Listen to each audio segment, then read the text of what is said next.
기쁨, 다시 한번 큰 기쁨. 예수님께서 십자가 짊어지시고 사흘 만에 부활을 하셨습니다. 오늘은 그 부활을 기념하는 부활 주일로서 하나님께 영광을 돌리는데요.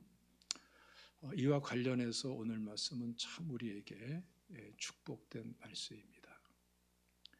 제자들이 십자가 부활의 믿음을 제대로 회복하고 그 십자가 부활의 복음을 다른 사람에게 전하는, 증거하는 증인의 믿음으로 준비될 때에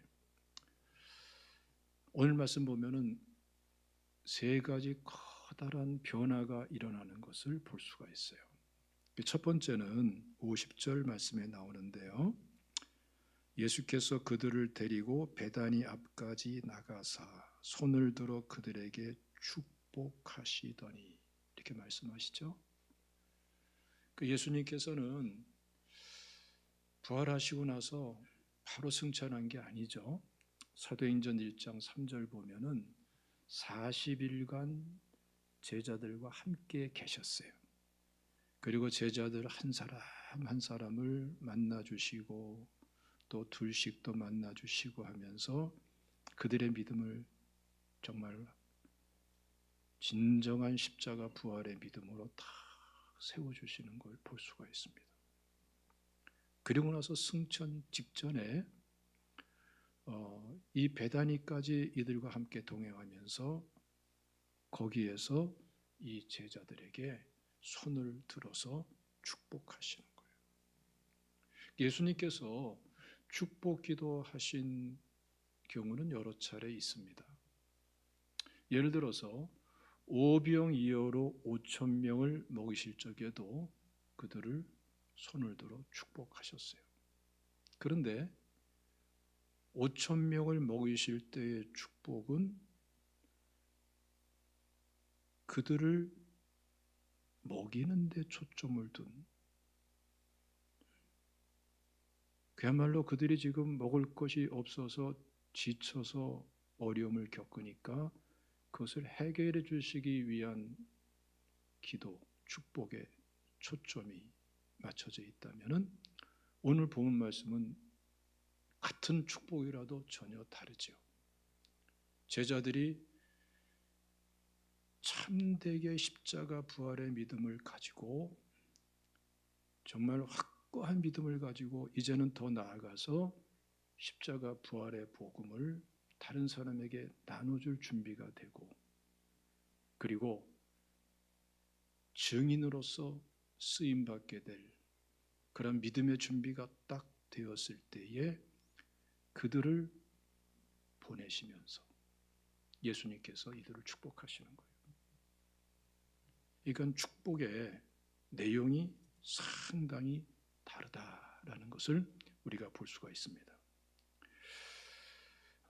마태복음 28장 18절 이하 말씀 보면은 예수님께서 승천 직전에 주신 소위 말하는 대위임령, 지상 사명 이렇게 표현하기도 하는 이 말씀이 있죠. 한번 읽어볼까요? 마태복음 28장 18절 말씀부터 20절 말씀입니다. 시작.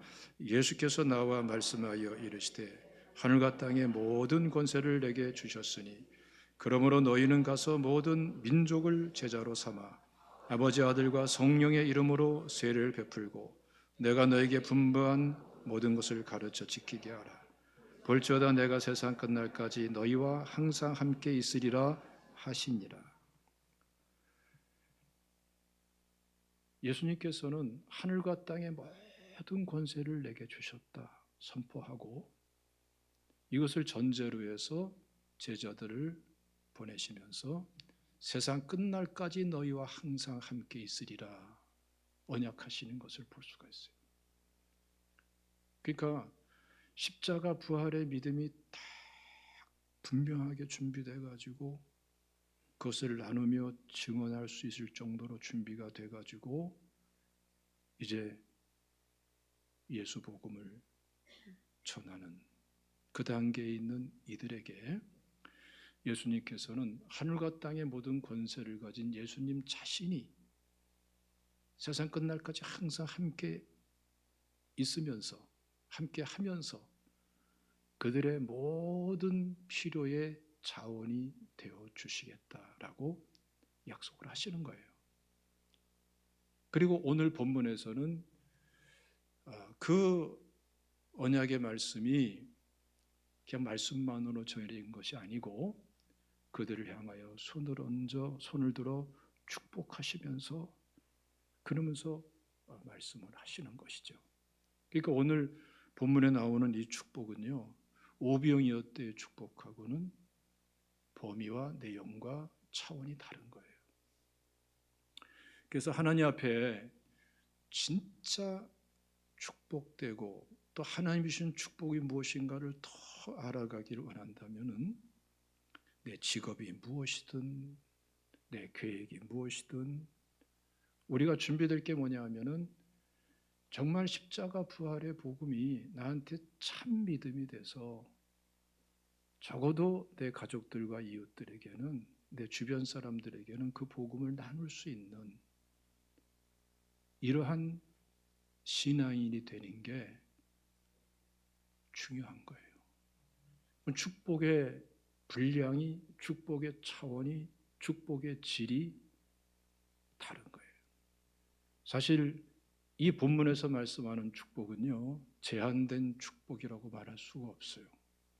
그야말로 하늘과 땅의 모든 권세를 가진 주님께서 함께하면서 무제한적으로 쏟아 부어주시고 들어 쓰시면서 영광 받으시는 축복, 그것을 말씀을 하는 겁니다. 두 번째로는 52절 말씀 보면은 그들이 그에게 경배하고 큰 기쁨으로 예루살렘에 돌아가 이렇게 말씀하죠. 기쁨인데 큰 기쁨, 시시한 기쁨이 아니고 큰 기쁨. 그동안에도 기쁠 때가 많이 있었는데 그 정도랑 비교할 수 없는 큰 기쁨, 차원이 다른 거예요. 전에는 기뻤어도 의심이 있었고, 전에는 기뻤어도 상처가 있었고, 전에는 기뻤어도 문제가 있었고, 전에는 기쁨 속에서도 절망과 낙심이 있었고, 고뇌가 있었고, 세상 만사의 고통에 시달리면서 그저 부분 내게 주어지고 느끼고 하는 그런 기쁨이었다면 이건 다른 차원이에요. 그야말로 하늘과 땅의 모든 권세를 가진 주님께서 함께 하시면서 그 십자가 부활의 복음이 실제 나의 믿음이 되었을 때에 주어지는 그 기쁨. 제가 오래전에 내촌 감사함이라는 일본 유명한 목사님이에요. 그 책을 읽어본 적이 있는데 그분이 그러한 간증을 하더라고요. 그 척박한 복음의 불모지에서 복음을 전하고 목회를 하는데 얼마나 힘들겠어요. 일본이 얼마나 힘든 환경인데 한두 가지 어려움이 아닌데 너무나 기가 막히고 답답한 문제가 있어서 기도하다가 깜빡 잠이 들었어요.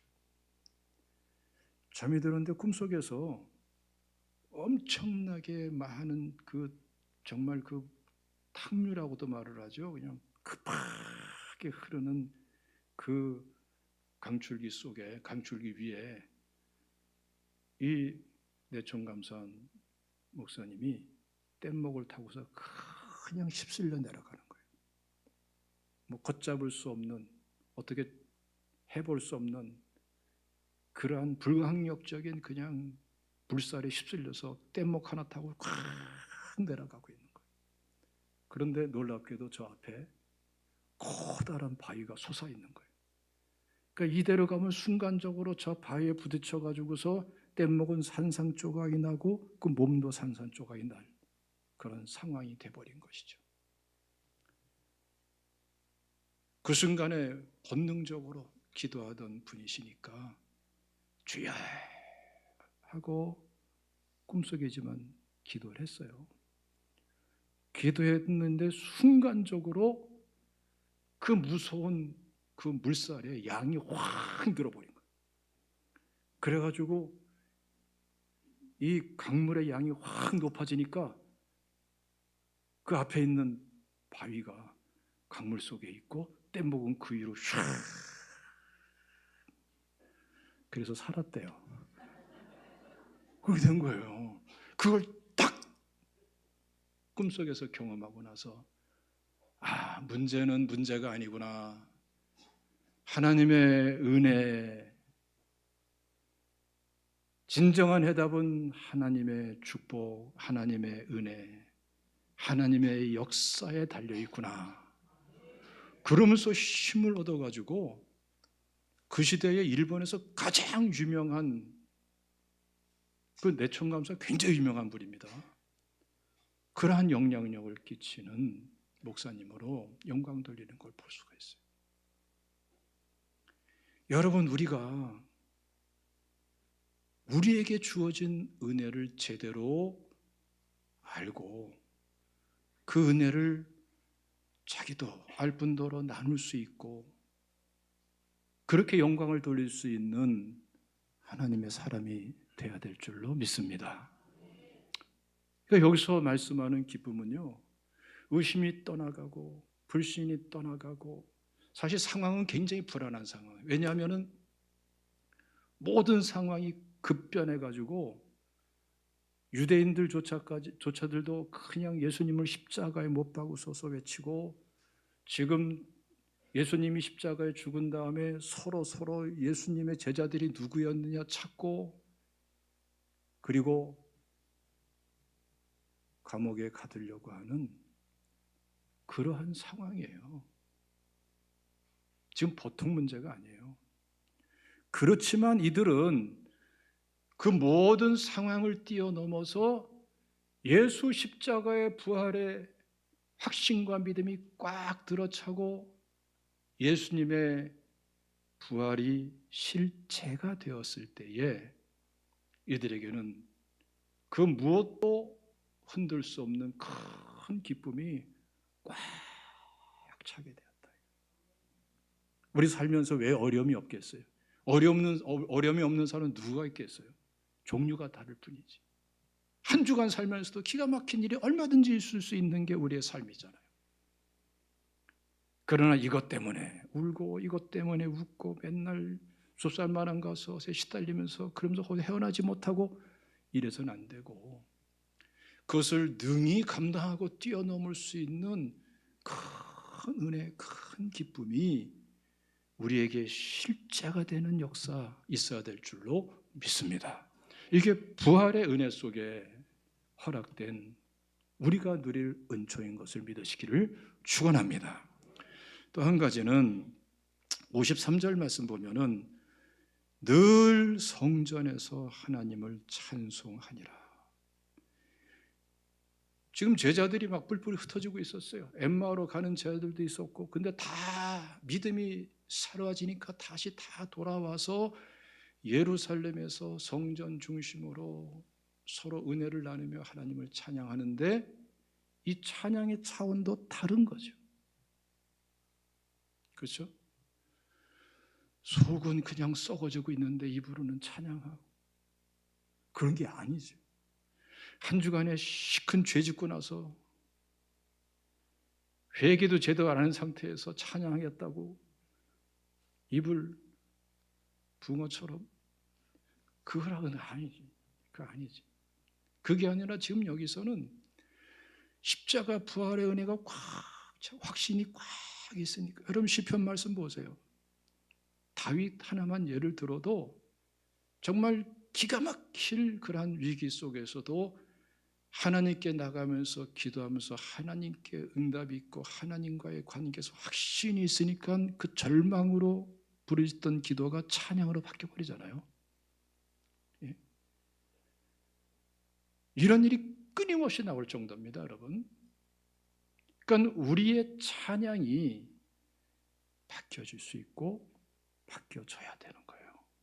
예? 어떤 찬양으로? 그냥 십자가 부활의 은혜가 꽉, 확신이 꽉 찼을 때에 큰 기쁨이 솟아오르면서 내 심령에서 다 찬양이 막 터져나오는 거.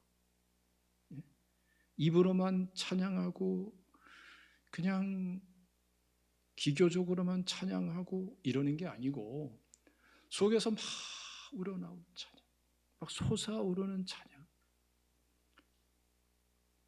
진짜 이 축복이 아니겠습니까? 하나님께서는 이러한 예배, 이러한 찬양 진짜 영광 받으시는 줄로 믿으시길 바랍니다. 할렐루야. 예수님께서는, 부활의 주님께서는 제자들을 이러한 자리로 이끌어 주시고 이러한 은혜를 나누고 누리도록 이들의 믿음을 세워주는 것이 바로 본문의 말씀이에요. 조금 한 걸음 더 나가서 봅시다. 자, 우리 한번 36절 다 같이 읽어보겠습니다. 시작. 이 말을 할 때에 예수께서 친히 그들 가운데 서서 이르시되 너희에게 평강이 있을지어다 하시니 그들이 놀라고 미안합니다. 예, 됐어요. 지금 제자들이 말이죠, 예수님 만나고 부활의 주님 만났던 제자들이 모여가지고 서로 간증하는 거예요. 간증을. 예? 간증을 나누는데 그 가운데 예수님께서 찾아오신 거예요. 자, 제자들이 다, 모든 제자가 아직까지 다 본 것은 아니지만 그러나 직접 만나서 직접 예수님께서 부활의 주님 믿음을 세워준 제자들이 엠마오고 하는 제자들부터 해서 마리아부터 해가지고 베드로도 그렇고 여러 명이 있단 말이에요. 그래서 모여가지고 은혜 나누고, 야, 예수님 부활하셨구나 하고 감사하고 간증을 나누고 서로 믿음의 교제를 나누고 있는데 바로 거기에 예수님께서 찾아오신 거예요. 예? 그렇게 찾아오신 예수님께서 지금 그들을 만나 주실 때에 제자들이 도리 어떤 자세를 가져요? 그들이 더 큰 믿음을 갖는 것이 아니라 오히려 의심을 하고 불안해해요. 한번 읽어봅시다. 38절 말씀 읽어봅시다. 시작. 예수께서 이르시되 어찌하여 두려워하며 어찌하여 의심이 일어나느냐. 그러니까 이들은 오히려 두려워하고 마음의 의심까지 일어나요. 왜 그러냐면은 마가복음 16장 말씀 보면은 이들이 문을 닫아 걸고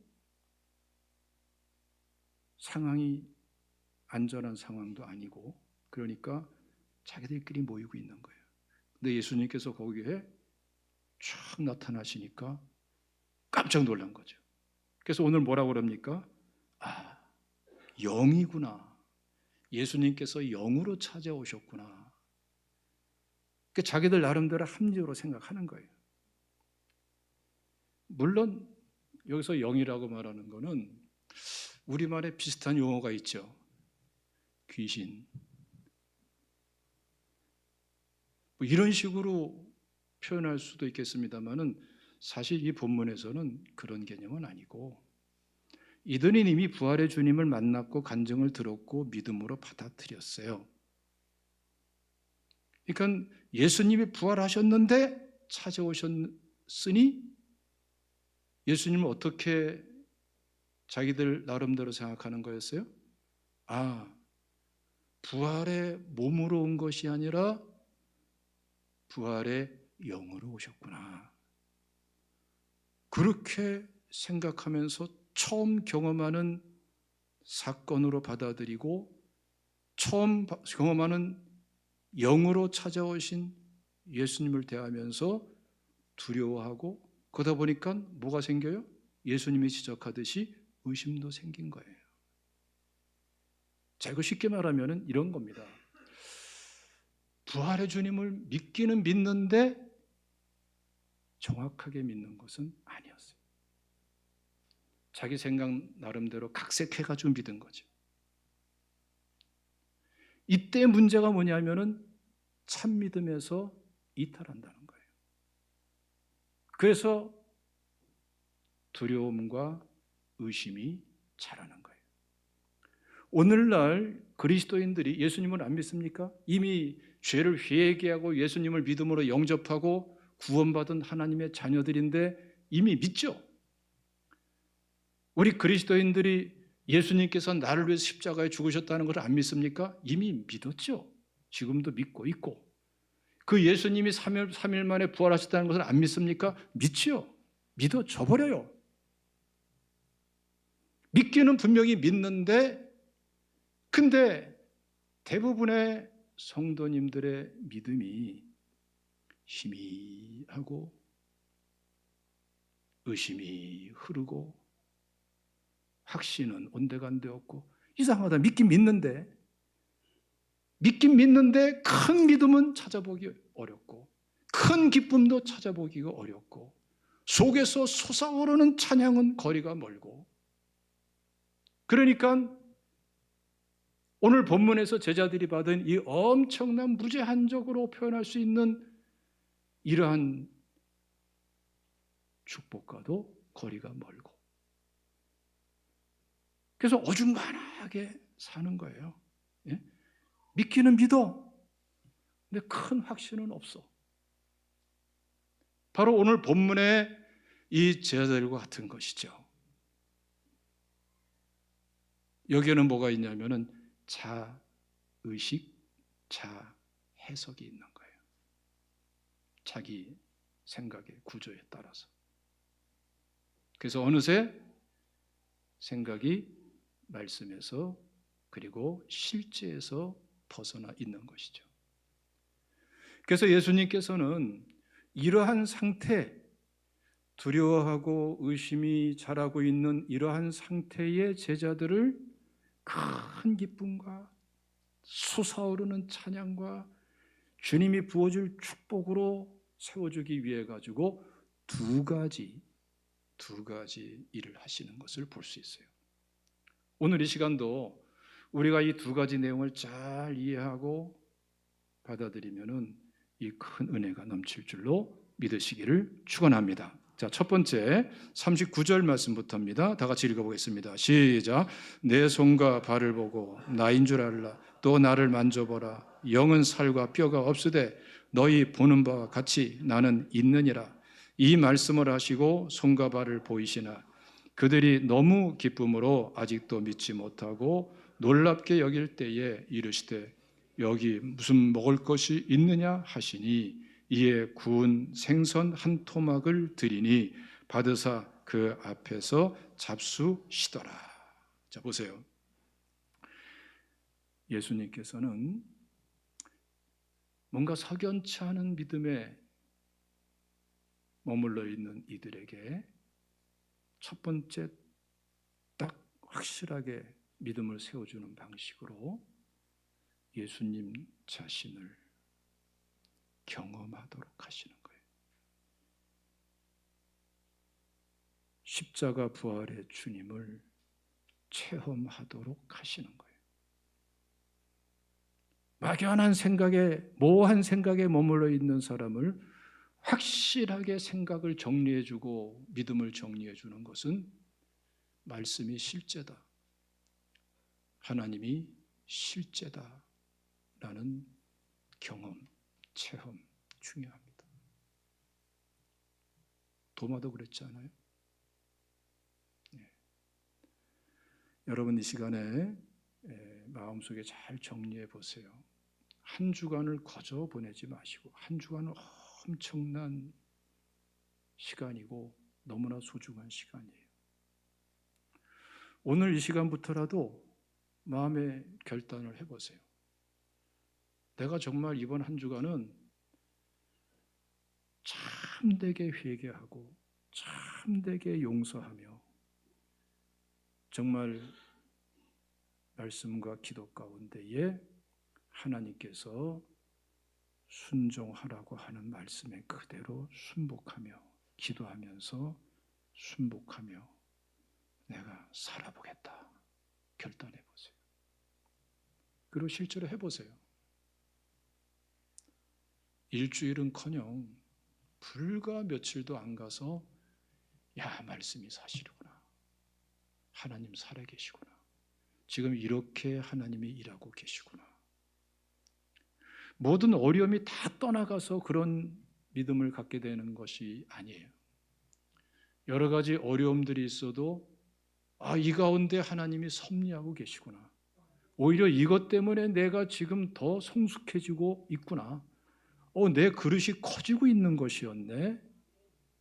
하나님이 이 일을 이렇게 사용하시고 이 일 속에 이렇게 개입하고 계시구나라는 것을 알게 돼요. 우리가 안다고 알 수 있는 게 아니잖아요. 실제가 있어야지 되지. 이 실제가 일어나기 때문에 알게 되어지는 은혜가 있는 거예요. 믿습니까? 일주일도 못 가서 여러분들, 빠른 사람은 오늘 당장이라도, 그 시간 표는 하나님께 있으니까 오늘 당장이라도 얼마든지 하나님께서 은혜 주시는 줄 믿으시기를 축원합니다. 그래서 하나님 어디 계시냐, 말씀이 진리냐, 괜히 쓸데없는 논쟁할 필요 없어요. 진짜 말씀 그대로 회개하고 용서하고 말씀 붙잡고 하나님께서 순종하라는 말씀 붙잡고 기도하면서 순종해 보세요. 하나님은 살아계십니다. 이제는 우리가 증언할 수 있는 사람이 되는 줄 믿으시기를 축원합니다. 자, 또 한 가지는 44절에서 45절 다 같이 읽습니다. 시작. 또 이르시되 내가 너희와 함께 있을 때에 너희에게 말한 바 곧 모세의 율법과 선지자의 글과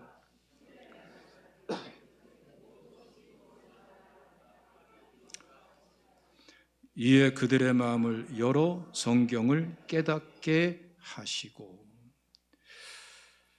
예수님은 철저하게 기록된 말씀을 통해서 역사하시고 공생의 일정표도 기록된 말씀의 성취로서 공생기간을 사시는 걸 볼 수 있어요.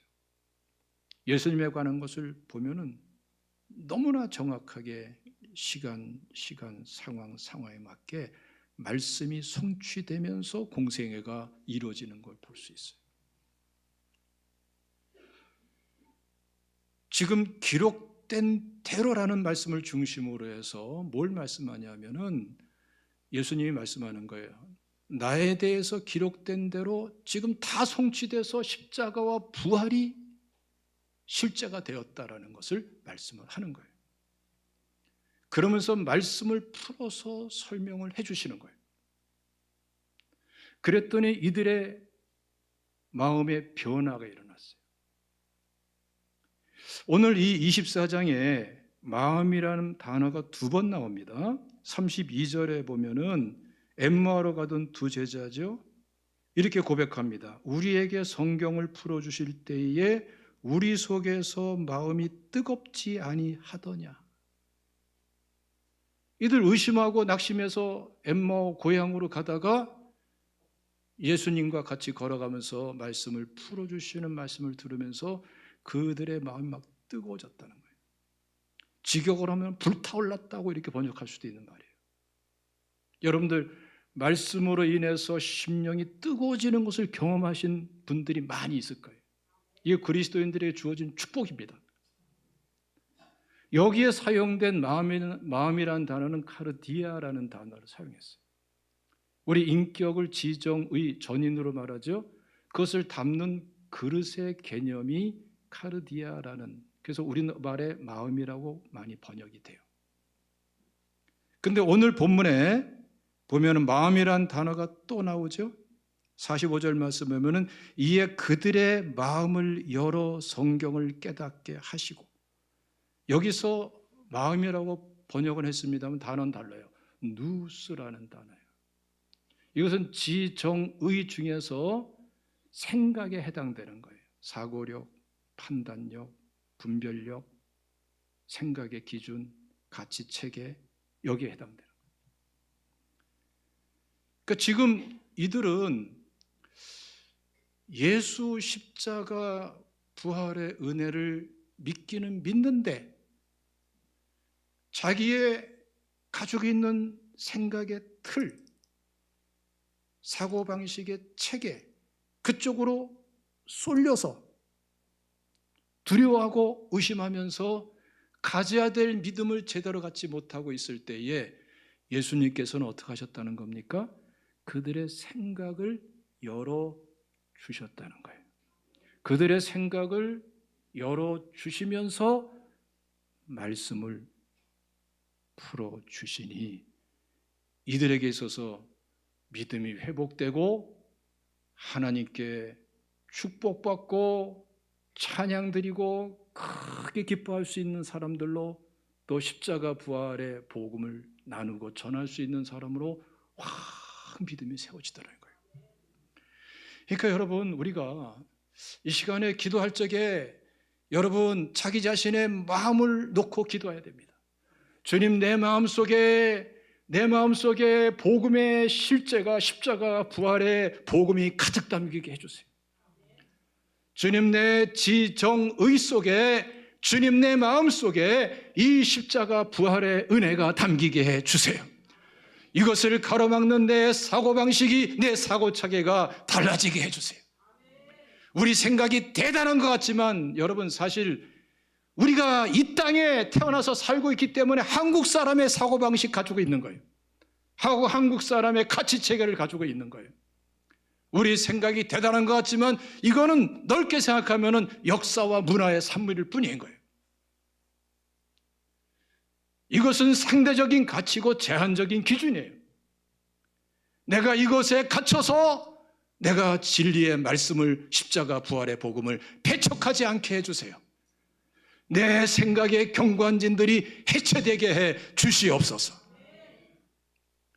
기도하시기를 주님의 이름으로 축원합니다. 그러면서 주님 말씀으로 나를 새롭게 해주세요. 내가 예수 믿고 구원받아 내가 내 심령이 예수 믿고 하나님의 자녀로 거듭났으면 이제는 내 사고방식도 거듭나게 해 주시옵소서. 내 사고체계도 가치체계도 진리로 성령으로 거듭나게 해 주시옵소서. 하나님의 은혜를 마음껏 받아들일 수 있는 마음의 그릇이 준비되게 해 주시옵소서. 기도하시기를 축원합니다.